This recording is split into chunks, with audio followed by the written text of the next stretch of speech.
আঘোণৰ পথাৰত আধ্যাত্মিক পৰিৱেশ হৰিনামৰ ধ্বনিৰে মুখৰিত আঘোণৰ পথাৰ ঢকুৱাখানাৰ পথাৰত এক নান্দনিক দৃশ্য হৰিনামৰ অমিয়া সুৰৰ মূৰ্ছনা তুলি পথাৰত ভকত বৈষ্ণৱ ঢকুৱাখানা জিলা সত্ৰ সমাজৰ আতিথ্যত অনুষ্ঠিত হ'ব ৰাজ্যিক অধিৱেশন 15 সহস্ৰাধিক ভকত বৈষ্ণৱৰ আগমন ঘটাৰ সম্ভাৱনা দিলে সত্ৰ সমাজে দৈনন্দিন ব্যস্ততাকো আওকাণ কৰি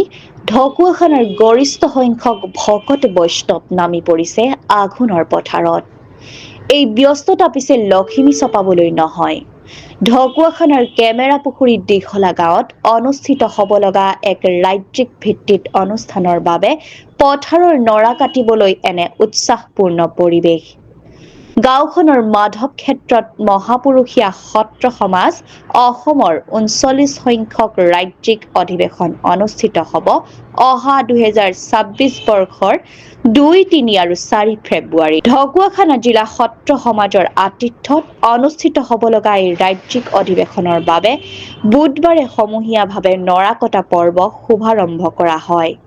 गुना करो जाके नाही के उपाम तुहारो शरण रेणुकुटी हत बारक करो प्रणाम बारक करो प्रणाम आमी 39तम বাৰ্ষিক অধিৱেশন বাকী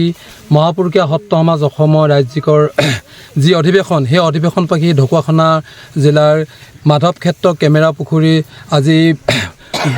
পথাৰত আমি অনুষ্ঠিত কৰিবৰ কাৰণে আজি পহিলা আমি শুভ উদ্বোধন কৰিছোঁ আজি সকলো ৰাইজ আমি একত্ৰিত হৈ উত্তৰ মণ্ডল আমি মহাপুৰুষীয়া সত্ৰ সমাজ লগতে আমি ঢকুৱাখানা জিলা সকলো আইবা সমস্ত লগ লাগি আজি যি আমি নৰা কটাৰ যিটো আমি পৰিকল্পনা হাতত লৈ আজি উদ্বোধন কৰিছোঁ গতিকে সকলোৱে সহায় সহযোগিতা আমি বিচাৰিছোঁ লগতে ফেব্ৰুৱাৰী 2, 3, 4 তাৰিখে আমি এই অনুষ্ঠানভাগী ইয়াত আমি অনুষ্ঠিত কৰিবলৈ আগবাঢ়িছোঁ গতিকে আমি সকলো ৰাইজৰ সহায় সহযোগিতা লগতে ৰাইজৰ উপস্থিতি তাৰে বাক্য সকলো আমি বিচাৰি আপোনালোকৰ ওচৰত সেৱা ধৰা হৈছে লগতে 14 তাৰিখ ডিচেম্বৰ 25 অহা দেওবাৰে আমি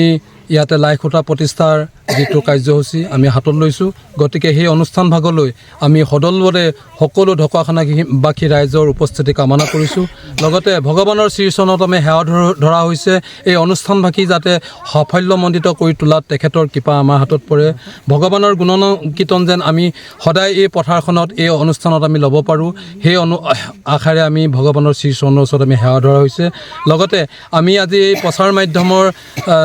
লগত আমি সহযোগ কৰি তেওঁলোকৰ দ্বাৰা এই প্ৰচাৰ মাধ্যমৰ দ্বাৰা যি আমাক সহায় সহযোগিতা কৰিছে তেখেতলোকলৈ আমি ভক্তি ভৰা সেৱা যাচিছোঁ লগতে তেখেতলোকৰ যি এই অনুষ্ঠানভাগীৰ দায়বদ্ধতা সেই দায়বদ্ধতা আমি নত হৈ স্বীকাৰ কৰিছোঁ আগন্তুক আহি থকা দিনকেইটাত তেখেতলোকৰ পৰা আমি দিহা পৰামৰ্শৰ লগতে আমি সমূহ অসমবাসী ৰাইজৰ সহায় সহযোগিতা কামনা কৰি আমি এই অনুষ্ঠানভাগী অনুষ্ঠিত কৰিবলৈ আগবাঢ়িছোঁ